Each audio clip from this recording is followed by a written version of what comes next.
think we're from an island, and if Harry has not told you the story about we were so poor that we needed to rent pants to get off the island to go visit the city, you've got to have him tell you that story. And the reason that there was only 20, there had been 200 50 or 70 years earlier, but they cut down all the forests and the rain washed off all the topsoil. They farmed out the island, and then it was poverty-stricken, and the McQuire clan got so poor, that when they went to Edinburgh on business, they had to rent pants. Where the people were really poor and they had to rent pants from someone in order to go to Edinburgh. My father came to London, and then he went to Canada. At that time it changed to McQuire, and from then on it was noted as McQuire. The McQuire clan from some island in Scotland. They were always gypsies, even if they were Scottish.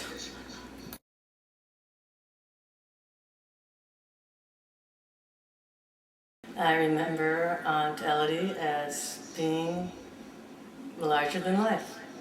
Well, Elodie was a very strange and wonderful creature. She was certainly not an average American or even an average human.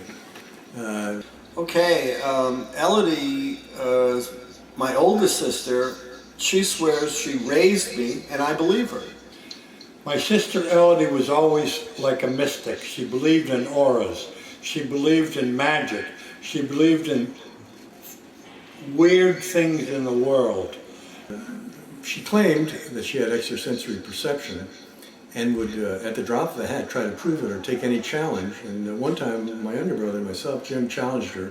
We got the racing form and for the whole United States for one day, and asked her to pick the winners in about 12 different tracks. And because we were going to debunk her extrasensory perception. And it really was quite exotic life, you know. Yet at the same time, she was a very down-to-earth and simple person. And without giving her the names of the horses, just the numbers and how many horses there were in the race, she made money on that one day that we picked that racing form out. And she really carried me around on her hip for a long time. She was a wonderful girl, wonderful woman. We miss her. Always had an outrageous outfit on and an outrageous personality, very vivacious. Aunt Elodie, she was a quick wit and really just fragile, tall, beautiful lady. She had a great sense of humor.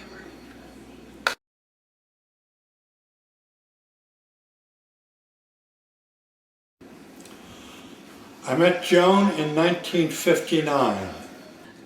I never fooled around with anybody that I worked with or where I worked. Kenya came in with her sister, and they had a complaint that they wanted to speak to somebody about, so I was asked to come over and resolve their issue.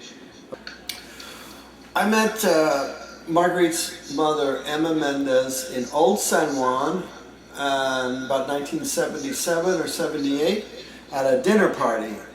His name is Roman Rusquez Carvalho. He was born in Spain, in Barcelona, and his mother is French-Italian.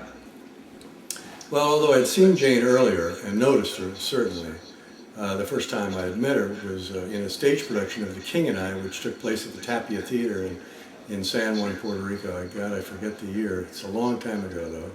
Roman was the best boss I ever had. I never had a good manager, and I married him.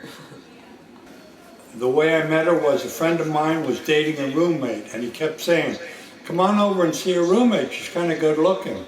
Kenya is from the Dominican Republic. She's one of 5 sisters. She's studied law at the Sorbonne. She has a double doctorate in the Sorbonne. Scott's father is from Australia, and his mother is 90% American Indian. Jane was from one of those mothers, and after the first night, opening night, which was very successful, by the way, I asked her out for a cup of coffee, and she looked me right in the eye and just said no. Emma was a professor at the university when I was there, and she's a fabulous linguist. She speaks beautifully, and a lovely gal. it led up to me asking her salesperson who she was and getting her telephone number to ask her out on a date. Joan was born in Milford, Massachusetts. Mother was Mary, the father was Nat. And then one night we were out and everything fell into place. And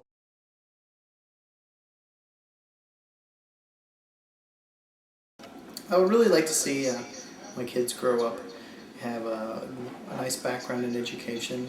I want to see a UFO.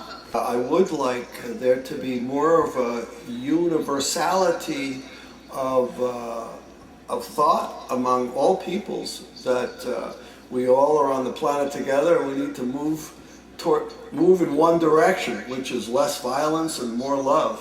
I would like to see myself win the lottery, have a baby,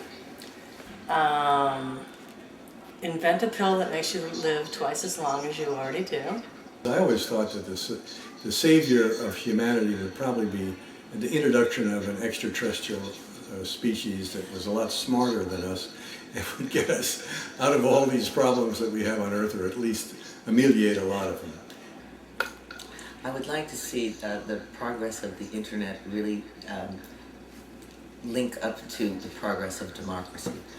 The other thing I thought might save us is that if we could find some way to boost our IQ, that is the IQ of everybody in the world, 20 or 30 points on an IQ exam, that would eliminate a lot of the problems. I'd like to win the $300 million lottery. With all that money, I could give my children $100,000 each. That would be fantastic.